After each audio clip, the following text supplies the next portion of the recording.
All right, welcome to Bet the Edge. I'm Jay Croucher here with Drew Dinsick, the whale capper. Today we're going to talk about the NFL playoffs. Going to welcome in Ben Brown from PFF shortly to talk about all 4 games, a lot of movement on these totals. Then we're going to talk some Australian Open from my homeland. We're going to dive into the women's side, which is always more fun because there's no Novak Djokovic just anchoring everything. Iga Swiatek a bit more vulnerable on her side as the favorite. But first, before we bring in Ben, Nikola Jokic last night, Drew. I mean, they've already started carving the plaque and the trophy, right? I mean, it's a done deal. They were giving out that new weird looking Michael Jordan trying to win a tip off trophy this year. So it is it was incredible watching him last night. That was really an amazing performance. And like we've been saying now for 2 weeks, the only guy that can realistically run him down that I could tell you is Embiid, who was also unfreaking believable last night. So it's very cool that we live in a world in a time where you have these two just unbelievable offensive centers just sort of dominating each conference. Yeah. 36, 12, and 10 from Jokic last night. Missed one shot. 13 of 14 from the floor. He was top 19 off the top of my head. And Embiid with the quietest 41-point game you'll ever see. But to your point, I mean, Jokic is plus 140 on PointsBet right now. I'm not sure I'd lay minus 140 on Jokic, but I do think the market is completely wrong on Embiid as well. He's the threat, not Doncic, not Tatum, not Giannis. Yes, I think 10 to 1 on Embiid is a fine bet too. And you just ride those two horses. And I'm pretty confident one of them is going to win. All right. From Serbia's Nikola Jokic to America's Nikola Jokic, let's welcome in Ben Brown from Pro Football Focus. Ben, always fun to have you on, mate. Let's jump straight into it. Let's talk Jags, Chiefs. The line here is Chiefs minus 8.5. The total has risen to 53 flat. What do you make of this game? Yeah, I mean, it's obviously bounced between 9, 8.5. It does seem like obviously this is going to be, the most popular teaser leg that we have all season. I don't hate that, but laying it with the Chiefs at this point, I don't think that's the correct spot. I do think that specifically the Jaguars secondary unit is very much going to be able to, I would say, slow down or completely stop anything that the Chiefs have from a wide receiver perspective. So I think without a big Travis Kelce type performance, the Chiefs could kind of struggle out of the gate a little bit. So I think, plus 9 on the Jaguars is probably the look that I'm getting onto if you don't want to get down to, a minus 2.5 teaser leg with the Chiefs at this point in time. But I do think that we're probably going to see at least the first half of this game pace down just a little bit. Obviously, the Jaguars coming off of a high leverage type win, very emotional, everything else. I do think they could maybe struggle a little bit out of the gate. Everybody knows Andy Reid's track record from the bye week type ideas, but I do think that they might also slow down a little bit. So I think if I was leaning anywhere on the total, I might go under first half, but I think Jags plus 9 is probably the correct spot that I'll play right now, given the current price. Okay, so usually I kind of vamp a little bit and then ask a follow-up question, but that was perfect. So I don't even really need to know if we get I guess, but you laid out a couple of very useful things there. First is, I've been thinking about it all day today. Should I be the buyback on the under here? This is steamed a lot. 53 is now like, that's rare air. And yes, we have seen a wild high scoring playoff so far, but I can point to matchups more than I can kind of say that there's something about the way that the game's being called or something about the way these teams are approaching it that's really leading to that. So under does look pretty good, but you're kind of teasing. I feel like the first half under is an even better look potentially, as you could have a little bit more of a feel each other out in the first half of this game. This isn't the first time we've seen these two teams play, and the first game was very weird. I rewatched the tape and I kind of came away with like, I didn't really learn anything about how these two teams should match up with each other in a lot of ways, because like we just didn't see the Jaguars anywhere close to the form that they are now at that time. So it's tough to say that they aren't going to measure up. But I think given sort of the state of the way Doug Peterson in particular is calling the game right now, is there a window here for the Jaguars to pull off the impossible and just to come away with the outright win? Yeah, I mean, obviously the nice thing about backing Doug Peterson is he's going to press in the right spots, right? And you very much know that outside of variance, like they are going to try and win this football game in every given situation. So I do think they are going to make the positive, win probability decision on a lot of those crucial situations. And I think that sets up well. And I also think, kind of like you mentioned, these two teams have faced off quite well. I do think that the Chiefs secondary in particular has gotten a lot better than this matchup, but both Christian Kirk and Zay Jones targeted really heavily, especially in the past game. I think this was kind of like a Christian Kirk blow up game in that last matchup. I do think that's kind of the direction that, the Jaguars once again kind of need to press into. So if they can kind of get those two guys going a little bit, and jump out to an early lead, I do kind of like, the defensive matchup that, actually have. Josh Allen specifically can very much win against Andrew Wiley if he is getting some of those quick pressure type situations. Outside of Travis Kelce kind of blowing up, I think the Chiefs could potentially struggle a little bit offensively. Obviously, they're going to be able to move the football, number one offense in football, but they are maybe going to be a little bit slower paced than what they expect. So I agree with you. I do think that, and it's kind of an interesting idea because obviously handicapping, coaching, and these sorts of things and folding that into your, into the equation as far as like how you want to bet some of these teams, like it definitely matters. But I think in the playoffs specifically, like coaching probably has like an outsized impact based on how these games are going to play out. Ben, before we move on to Bengals Bills, just curious around Trevor Lawrence.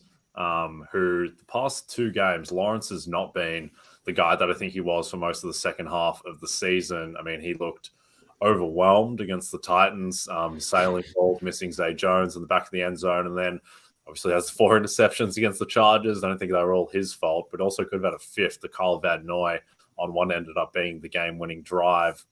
Any concerns around Lawrence, anything that you've seen from him, or do you think it's just a blip? I think it's obviously him kind of still figuring things out. Like you said, I don't think every single one of those interceptions were really his fault. Obviously, Asante Samuel did make a couple really strong plays from a defense perspective. And I think in some ways undercutting the wide receiver on 2 of those interceptions in some ways has to fall on the wide receivers, wheelhouse as well, and kind of share the responsibility a little bit from there. So I think it's more a blip in the radar. And I do think in some ways, you kind of want to gravitate more towards his second half performance and understand that, with the ceiling type output or a ceiling type game, like the Jaguars, I would say, are very much alive. I would say even on the money line is, a pretty big dog, given where Trevor Lawrence can potentially end up as far as his play in a comeback type environment. I like it. Yeah, me and Drew are heavily invested in Jags futures, so I don't feel very good about it. But they are 2 games from the Super Bowl, and with Trevor Lawrence, I think they do have that upside. Let's jump to Bengals Bills. The line here is Buffalo -5. The total has come down from the opener of 50.5 to now 48 flat. I agree with that move. I just think the state of the Bengals offensive line and also the Bills, what they've shown offensively hasn't been pristine of late. Just feels like you're going to get those 2 or 3 moments of madness from Josh Allen every game at this point. What do you think of the move on the total, Ben? Yeah, I mean, it's hard not to agree with you, right? Obviously, the Bengals offensive line injury is kind of putting them back to a state where they were even at last year, right? With the Tennessee Titans game, Joe Burrow getting 9 sacks. Like none of the guys that PFF has projected to play in this game have even close to, I would say, a below average pass blocking grade on the season this year. So it's going to be probably as bad as expected. The flip side of that, of course, is like the front 4 for the Bills hasn't really been all that great since Von Miller went down. Gregory Rousseau kind of hasn't, I would say, emerged to be that guy without Von Miller in the fold. So I think there's probably 2 sides to that coin. I also think that, the Bengals have in some ways figured out this quick passing attack with Joe Burrow getting the ball out, especially in the second half of the season. I also think, specifically some of the wide receiver matchups, I think the Jamar Chase, Tre'Davious White matchup is very much probably neutral, given White has kind of started to return to form from his ACL injury. But I think T. Higgins versus Dane Jackson is probably my favorite matchup of the weekend. Dane Jackson is a little bit banged up as well with a leg injury, but if he is able to go, like I think T. Higgins can kind of take full advantage of that. And that's the spot that I very much think that the Bengals have to win this one. So I would probably lean Bengals given the spread right now. I do think that the offensive line concerns are definitely justified, but maybe a little bit overbaked into the market right now. Yeah, that's fair. One kind of nuanced question I have for you about the Bills offense. There were some moments in the game against Miami. There were some moments in the game against New England where I was kind of like, what are we doing, Ken? Dorsey has, in general, I think, picked up picked up what was working under Dable and run with it over the balance of this season.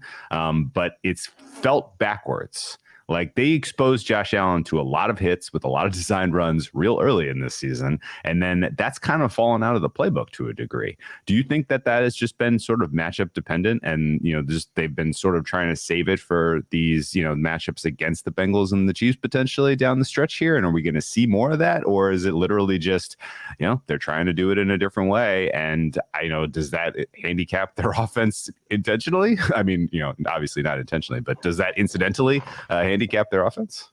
Yeah, I very much think it does. And I also think, going back to it, like, I do think that Ken Dorsey did try to kind of fill in the gaps with what Brian Daboll did and what was so successful. But in a lot of ways, like, the in-game play calling from a decision standpoint probably hasn't been there. So they have defaulted back to, like you said, Josh Allen rushing the football, or at least needing to break outside the pocket. But I also think in some ways, like, they just have a lot of options at the secondary wide receiver position, but Dawson Knox, I would say, has probably slipped a little bit from last season, and they really haven't gotten that secondary wide receiver performance that I think they even expected early on. And I do think that kind of is maybe more the main culprit for Josh Allen needing to provide so much with his legs. So I do think it's definitely handicapped this offense. I also think in a lot of ways it's made Josh Allen probably even more of a high variance, type play on a per play basis, right? We see the really high highs still, but we have also seen some really bad lows, specifically in the red zone with turnover type situations. And I think that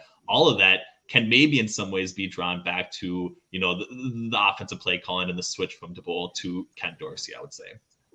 Yeah, I agree with that. I think now the line has gotten to 5.5 on PointsBet. I think that that's starting to get a little bit too much, particularly just with Allen. And I mean, the interceptions weren't necessarily his fault against the Dolphins, but the strip sacks were. Superman. And just having to have 4 of those plays in a playoff game where they're 14-point favorites and there's just no need to be taking those level of risks, I think that's just baked in. And look, when you bake that in and he's still a top 3 quarterback in the NFL, which is part of the experience. But I do think that the Bengals, even with all their issues, they should be able to keep this close enough to cover 5.5.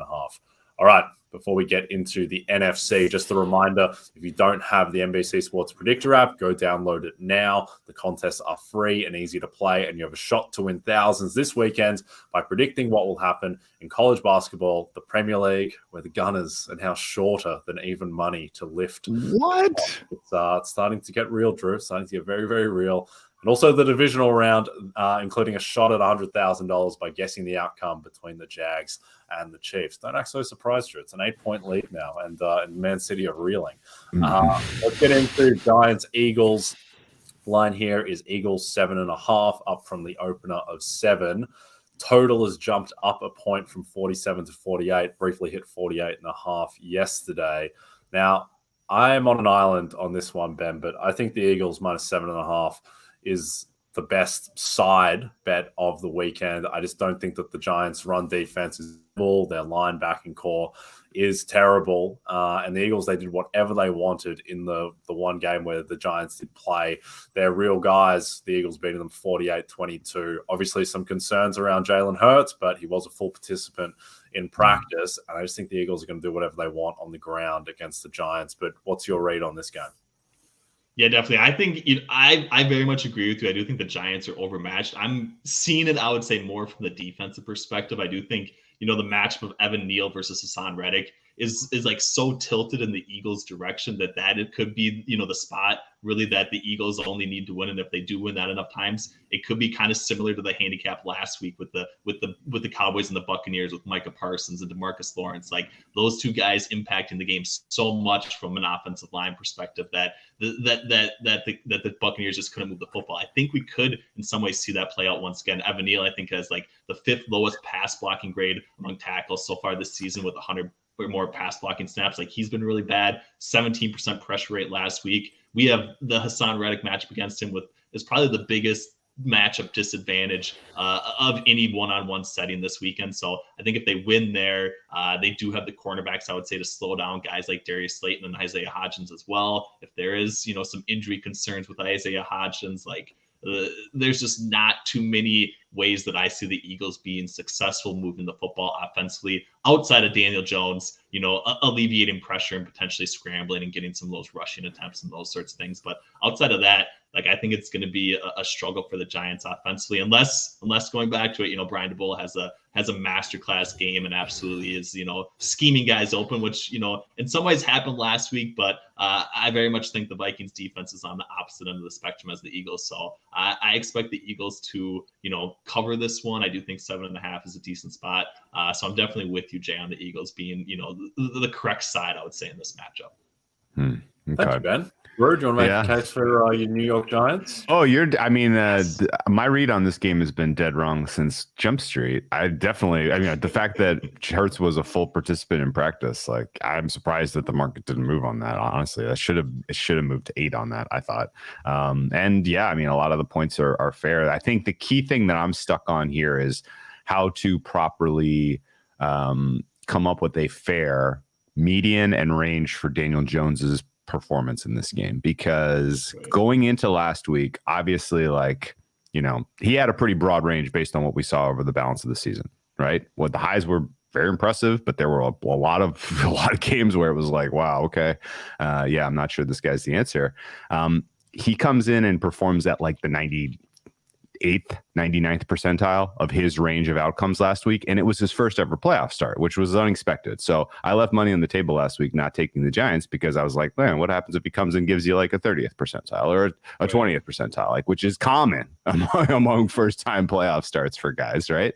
And instead it was the opposite. I guess the question for you, Ben, if you're trying to come up with a good number for, where Daniel Jones falls in the range of quarterbacks, are you kind of using a little bit of sort of a heat index approach where you're looking at the last 13, 14, since week 12, 13, where he has really been on another level and saying no, this is now where his median should be sort of in this range here? Or do you look at a 98th percentile outcome like last week and say, good luck doing that 2 weeks in a row?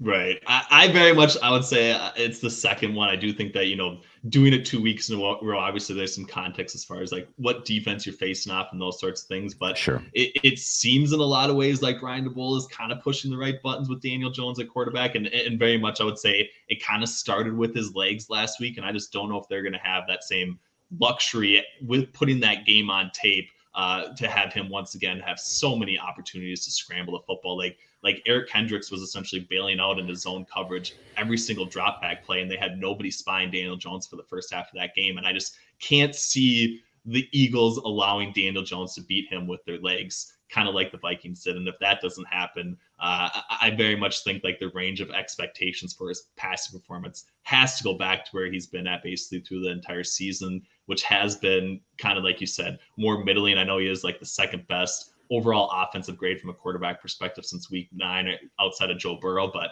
I still think placing an added emphasis on that might be just a disservice to the handicap. So I'm probably taking a little bit longer of an outlook and just saying he had an outlier performance last week, but I still think he probably comes back down to earth a little bit in this matchup. Yeah, I think that the Giants right now are very inflated by going up against Minnesota's CFL pass defense that just looked horrific. I mean, if this game was last week, wouldn't it be 9.5 in the market? I think that there's been a bit of an overreaction to how good the Giants looked against a dreadful pass defense. Drew and I talked yesterday about how the Eagles injury report was going to shape a lot of our feeling around the game, more so than injury reports typically will, just because of how high leverage these players are. And the fact that Hurts was full participant, Josh Sweat isn't even on the injury report. He's just playing. I can't believe it. Yes. Everything was good for the Eagles yesterday. Did you guys play? Okay, that's what I didn't see anything on Lane Johnson. That was going to basically be my question, because he's kind of the key. Yeah, he was a limited participant in practice, but all indications are that he's going to go now. Yeah. I don't think he's going to be 100% of Lane Johnson, but if he's 80% of arguably the best tackle in the league, then that's significant too. So it's trending in the right direction for the Eagles, and I think they're going to win and cover.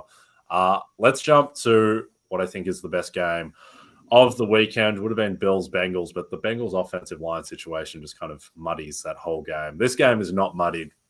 This is awesome. Cowboys at Niners. Perfect weather in Santa Clara. Although the total has trended down, which I don't understand. It's now 46 flat. The line opened at 4.5. Niners favored. Now it's down to 3.5. Do you believe in the Cowboys, Ben? I do, yeah, unfortunately. And part of it might just be some skepticism with Brock Purdy still. I don't know, but I still think, like, and kind of going back to Drew's question previously, like, we have a small subset of games with Brock Purdy at the NFL level. Going back to his performance in college, like, we have a much wider set of games where he very much had some of these really negative type plays that he's kind of been able to avoid in certain situations. Part of that is the defense hasn't been able to take advantage. Part of it is, like, the Kyle Shanahan system just isn't forcing him to throw too far downfield. I think he has like a 7.5 average depth of target on throws so far this season. So I'm waiting for it, because I do think the Cowboys defense is good enough to actually take advantage if he does have that one turnover worthy play. And if they do take advantage of that, I think these teams are close enough outside of that where that could very much be the play that kind of swings it in the Dallas Cowboys direction. So I like the Cowboys. I think they match up decently well against them defensively. I think the Cowboys specifically are much better against teams that have like a legitimate number one wide receiver option that they can kind of shadow coverage and then figure out. So I do think in some ways the situation with the 49ers pass catchers is going to, create some mismatches. But I think if they do get that one turnover play, they're very much going to be in the fold. And I very much think that, the front four of Dallas can win enough, I would say, in the trenches to the point where it's going to have to be Brock Purdy having a pretty good game in order for the 49ers to win this matchup. Yeah, that's a fair read. I thought that this was an overlook when I first kind of came into this market, just based on the health and availability of skill position players for the Niners matched up with a Dallas secondary that looks pretty questionable. And then, Dak Prescott kind of answering every question about being, kind of able to raise his game in a playoff environment. Now going up against the Niners defense that looks like it's faded a bit down the stretch. So I'm looking at those matchups like, ooh, we could be in for a little shootout. This might be a fun one on Sunday night. And lo and behold, yesterday somebody backed up a dump truck and dumped money on the under, and it went from 47 and a half down to 45 and a half. Like, this has gone aggressively down, which means somebody is now kind of evaluating this game through the lens of what you mentioned, which is Dallas's pass rush is going to disrupt what Niners want to do offensively. And then potentially the Niners defense is, potentially Dak Prescott gave you a 98th percentile performance last week and he comes back to earth this week, right? Like that definitely feels like the way the market is currently pricing this game. And maybe that's fair. I guess if I'm trying to kind of tease more out of the matchup of the front four for Dallas against the offensive line for the Niners, if that ends up being sort of the key, kind of where the game is won or lost, do you use Micah Parsons as sort of the disruptor that kind of goes after Mike McGlinchey, or do you line him up against Trent Williams and say we're going to have to count on our other guys winning their one-on-ones and just kind of eat that matchup?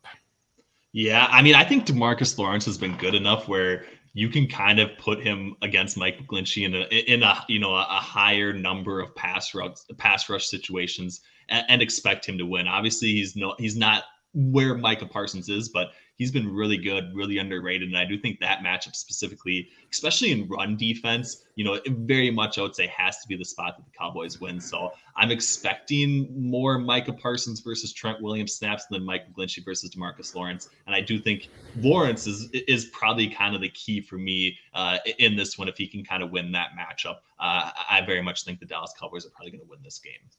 Yeah, I look at this game through two questions, basically. One, I don't think Brock Purdy's that good, but the question is, does it even matter in this offense and with the offensive line, the weapons, and Shanahan?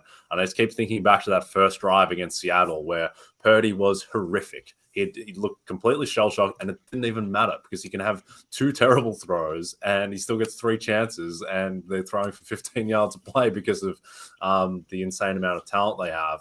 And then the other question is just, can the 49ers block Micah Parsons? Because if they can contain Parsons, then the Dallas defense on the back end, Curse is going to probably play but be banged up. The secondary's already banged up. Like, they're not going to be able to contain Kittle and Samuel and Ayuk and McCaffrey in the passing game if they can't get pressure on Purdy. So to me, that's the whole game. I think that this is one of those quintessential games where you'd love to watch the first 3 snaps and just see how Parsons and Lawrence are going. And I think that can inform, live betting. If the Cowboys are getting pressure, I think they're going to win this game, and if they're not, then they're going to lose.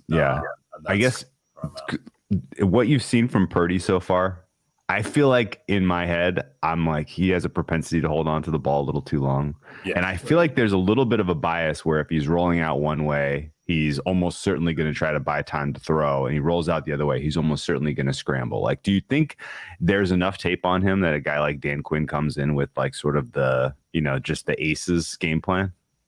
Yeah, I personally think that could easily play out, right? And we've seen Dan Quinn, obviously everyone thinks what they do about him as a head coach, but as a defense coordinator, he has been really good. And outside of like all the other matchups, like, to me, that's the one that they can absolutely win. So I'm in agreement with you. I do think we see, Trayvon Diggs kind of shadow Brandon Ayuk in a lot of situations. I do think the Cowboys, in their coverage unit have been good against running backs and tight ends. So the key to me is, how do they utilize Deebo Samuel and who do they actually match up against him with? And I do think he's kind of going to need to be the guy to have a big game in order for the 49ers, I would say, to be successful offensively. Yeah, it's kind of funny. For whatever reason, it's shaken out that I've been heavily invested financially in the success of both the Dallas Cowboys and the 49ers all season long. And when I watch both teams on offense, when Dallas have the ball, I'm just screaming at the television saying, stop running the ball, stop running deep. And then with the 49ers, it's actually been the opposite sensation where I'm like, stop giving the ball to Purdy, keep running the ball with McCaffrey. I have so much more confidence in Dak than I do in Purdy. But anyway, it's not super scientific, but that's kind of been my viewing experience. All right, Ben, thank you for joining us. Can you tell people where to follow you and what you're working on?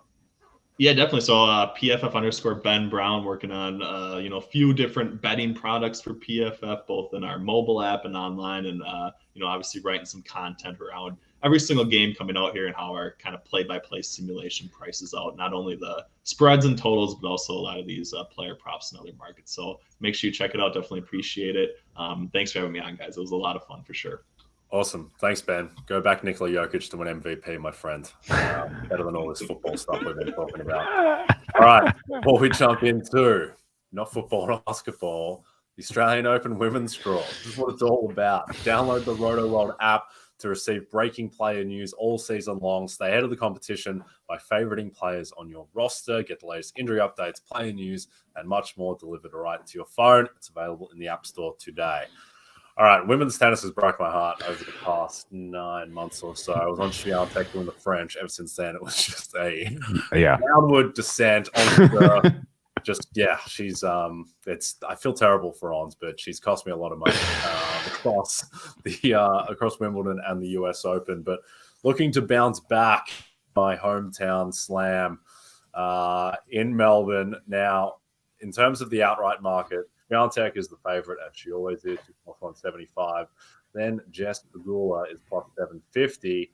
And then she is followed by our girl, Arena Sabalenka, who is plus 800 on PointsBet. And let's start there, Drew. Who do you think is the best bet in the outright market at the moment? I am heavy-duty Sabalenka here. I think this is her time. And some of that is based on current form. Some of that is based on the draw. Overall, nothing has changed since the start of the tournament that really should be materially impacting this futures market. There are no players who have gone out who I thought had a realistic shot to win outside of maybe an outside chance that Xinwen Zheng could pull off something magical. But basically it has been, pretty chalky. We had the withdrawal of Paul Badosa, which mattered a little bit. That put a little bit of win equity in Iga's pocket. We had the upsets last night of Kasatkina and Beatriz Haddad Maya, but neither one did I have really going deep into the second week, so those weren't big deals. Which comes so that kind of pivots us back to, well, what were our thoughts pre tournament starting? And the draw was fairly balanced. I think there are more true contenders in the top than the bottom. The third quarter is your weakest quarter by far. And really Sabalenka's little section of the draw is one that I have always kind of looked at as, that is hers to lose, which is one of the reasons I have staked her pretty heavily to win the fourth quarter, staked her pretty heavily to win this tournament. And I like her. I just really like her form right now. Her serve, the timing on her serve is just dynamic.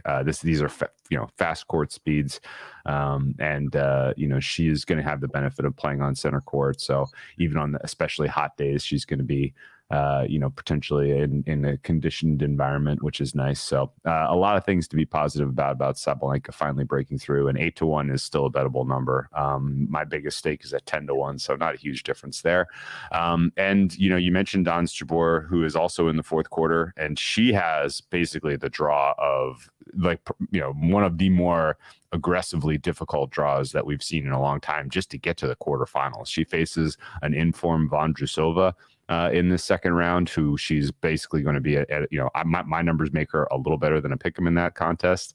She could draw the white hot young player from Czechoslovakia, Linda Furtova, in the third round, and then maybe take on potentially Ludmila Samsonova in the fourth round. All three of those matches she's going to be in kind of pick'em territory, so she is a write-off for me.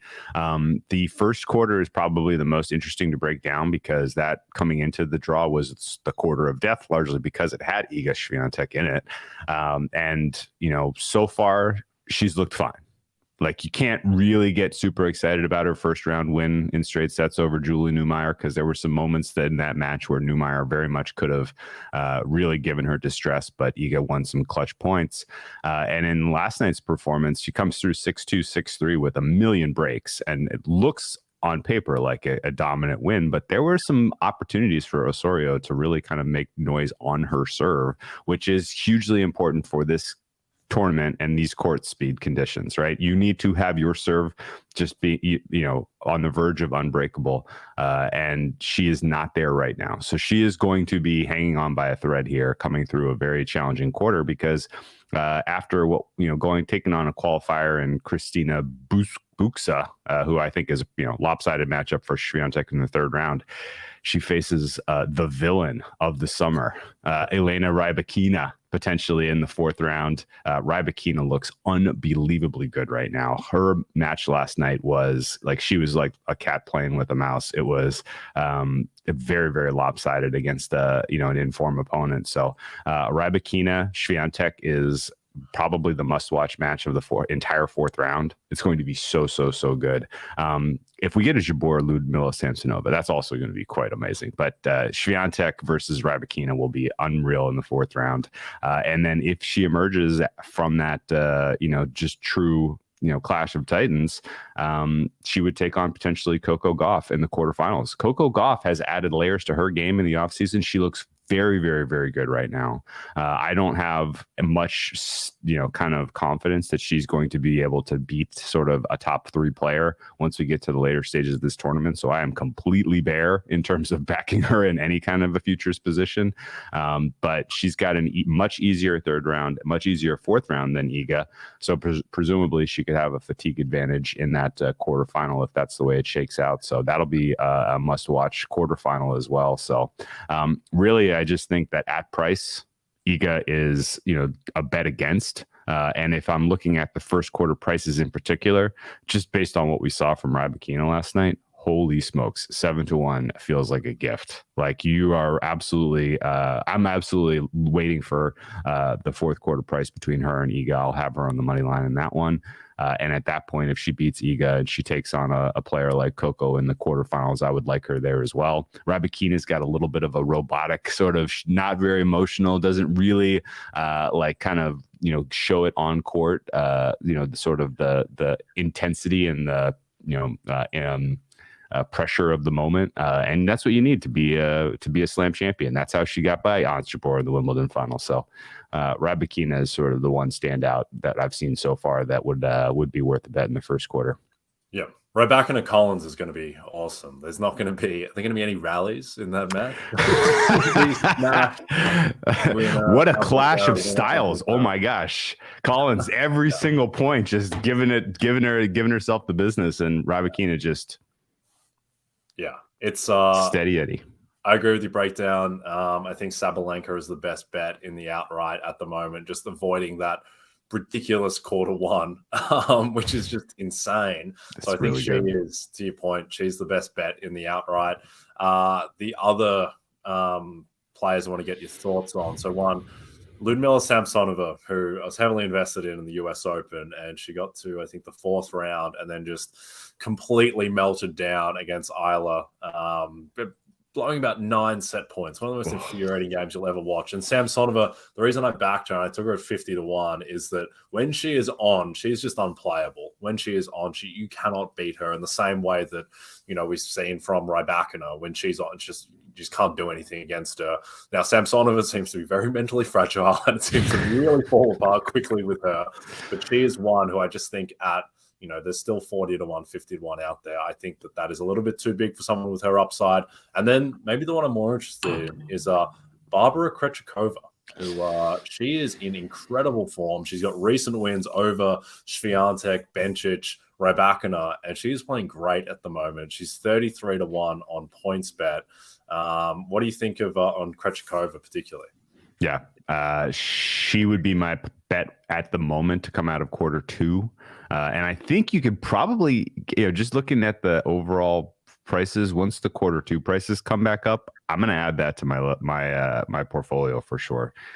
Quarter two looked like it was there for the taking just because Pegula's, she's not a false favorite, but she's certainly beatable if you can bring in, a level that Krejcikova showed, particularly on her French Open run 2 years ago. So, Pegula comes into this third round matchup against a very, very, very in form Marta Kostyuk. That could be a 3-setter. I think I'd be surprised if it doesn't go 3 sets. Really, that's going to be a war. Krejcikova, on the other hand, I think handily takes care of business against Kalinina. So it's Krejcikova in the fourth round against Pegula, potentially tired. Great matchup for Krejcikova. And then I would take Krejcikova I would make her a meaningful favorite against Keys, a meaningful favorite against Vika Azarenka, a meaningful favorite against Sakkari in your quarterfinal matchup. So Q2 for Krejcikova does make a ton of sense. And 33-1, that's not crazy. I mean, I thought her French Open run was benefited by a lot of other chaos in the draw, right? Like she didn't really do a lot of the hard work herself. She needed other wild things to happen. But this is a wide open tournament as far as I can tell you on the women's side. So having a 33-1 informed player in pocket makes sense to me. So I'd fully support that.